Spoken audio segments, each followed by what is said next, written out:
Leave Formula 1 for a month and all hell breaks loose. Red Bull is going through the floor. Max Verstappen is complaining again.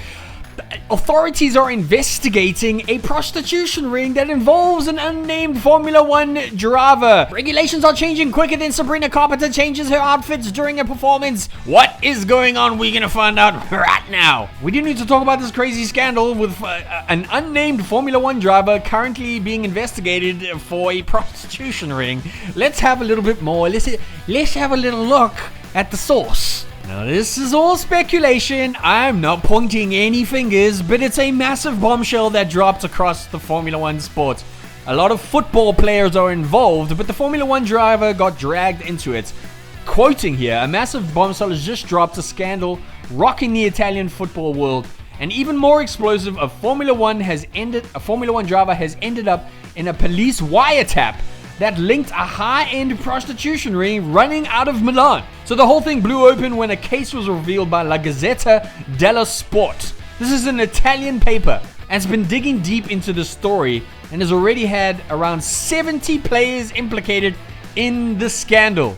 But the fact that an F1 driver is at the center of all of this is kind of wild, because F1 is always a sport that's kind of clean in that scenario. And in the center of a controversy is an intercepted phone call dated in February 18th, which the intermediary allegedly states, "I have a friend, a Formula 1 driver, who is coming to Milan tonight.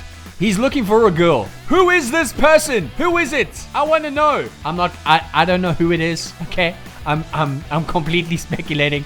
It's not Lance Stroll. I have no idea. Please don't cancel me. I just want to make Formula 1 videos. Now, if you didn't watch the Japanese Grand Prix, let me catch you up a little bit, okay? Oliver Behrman rear-ended the end of Colapinto.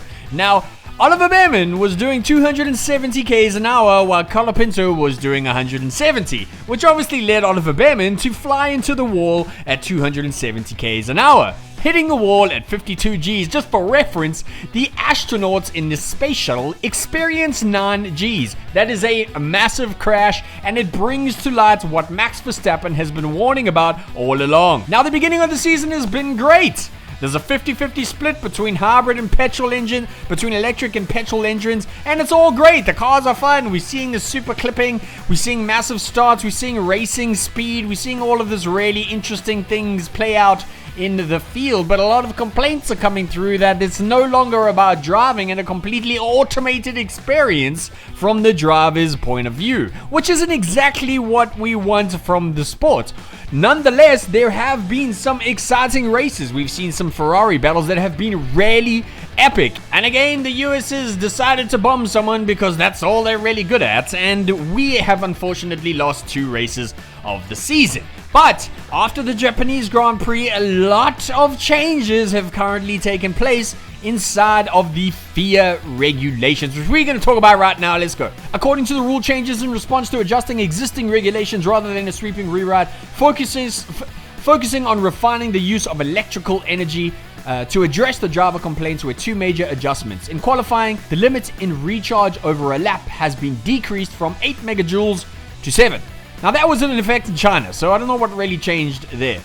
With the intent of allowing a lap to be run flat out without having to use tactical energy recovery. Similarly to the unpopular process of lift and coast, where drivers come off the throttle to deal with electrical energy, has also been addressed. There has also been an update to increase the recharge limit from 250 kilowatts to 350 kilowatts when super clipping. It is expected drivers will no longer have to lift and coast at the end of straights. The real issue is closing speeds, considering the safety concerns that we saw in Japan has led to a change in boost limits for use to prevent cars coming up on one another at high speeds in unexpected areas. The maximum boost has been capped at 150 kilowatts. What is going on here? I don't quite know what they're doing with these rule changes. What does this mean? You taking away kilowatts here, you're adding kilowatts there, you're saying there's no super clipping and you're trying to get rid of super clipping. I don't know what any of this means. What is happening? Are the cars now going to be slower? Have we literally just nerfed the cars to death? Is there going to be no following speed whatsoever? What exactly is the plan here, FIA? Really? And MBS,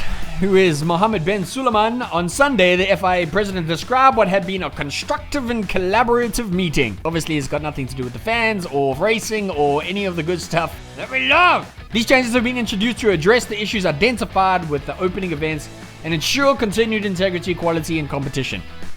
Cool, bro. Now, it is wild that a couple of people out of the FIA have come out and basically called the fans all stupid, which is wild because we are seeing this live. Engineers. It's all positive. You are getting 2 engineers. It's very simple. You check it. Sold out every race. First things that everyone with their eyes can see. I don't see this negativity. We have data that, of course, our people can give it in terms of real numbers. I have seen races where they literally pan away from the cars so we cannot see the clipping going on within the cars. If you don't know what clipping is, the cars are going down a main straight, they have a full battery, and before they get to the end of the straight, the car has 0 power. Now, Max has been complaining a lot about what is going on, and obviously a lot of the drivers are coming out is saying, well, Max is not winning, so obviously he's going to complain, and that's not really the case. There are some serious issues here, as I mentioned, with Colapinto and Behrman in Japan. We can't not address what the hell is going on in Red Bull, because they seem like they're in complete free fall at the moment. They're losing main engineers. GP is going in 2028. They're losing a lot, and I don't quite understand what is happening in the technical reshuffle that's happening within the team. Now, some statements have been made, and I'm going to read them out to you.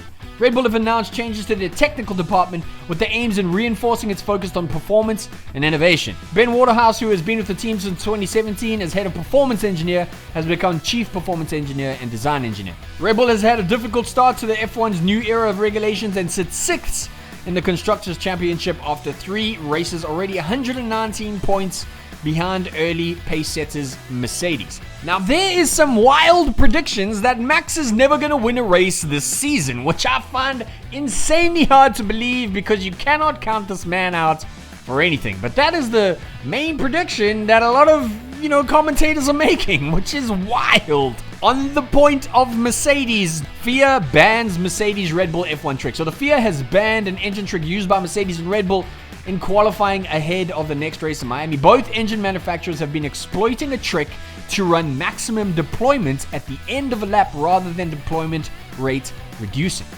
There is a limit at each track, which normally means the energy deployment is reduced by 50 kilowatts per second in the last part of the lap. Mercedes have had some really incredible starts.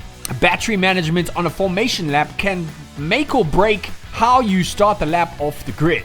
So that is a very interesting turn of developments. Mercedes and Red Bull were doing this during the opening 3 rounds to get a performance gain, and FIA has now banned, confirming that the MGUK can only be deactivated for legitimate emergencies. Deep down, I think we all want the Ferraris to come back to form. After the Miami Grand Prix, everyone had a full month to do research and development. Ferrari, I think, has had the massive change here. The major package that Ferrari has currently upgraded. Ferrari is introducing a massive update for the Miami Grand Prix, referred to by Principal Frederic Vasseur as a package and a half, which targets improving the car's aerodynamic efficiency and reducing weight. They've also done some major changes to the rear wing. They're calling it the Macarena wing.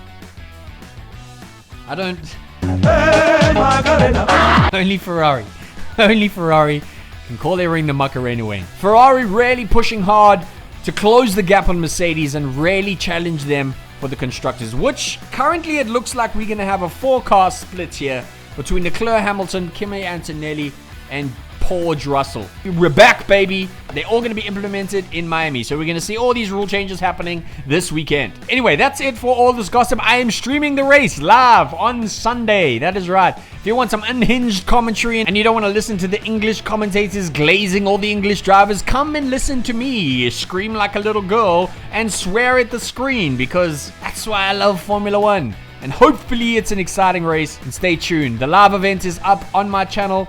It's happening at 9:30 on Sunday. Come and tune in. I stream all the races this year. Thank you for watching the video and all the drama surrounding Formula One. I'll see you on Sunday. Bye!